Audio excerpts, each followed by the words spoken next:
হলো কেন? কি যে সুর শুনেছি, সুর ভুলতে এখনো পারিনি। কি যে সুর শুনেছি, সুর ভুলতে এখনো পারিনি।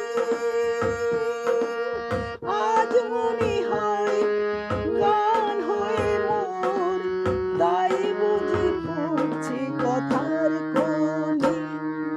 কেন এ হৃদয়ে চঞ্চল হলো, কে যেন ডাকে বারে বার।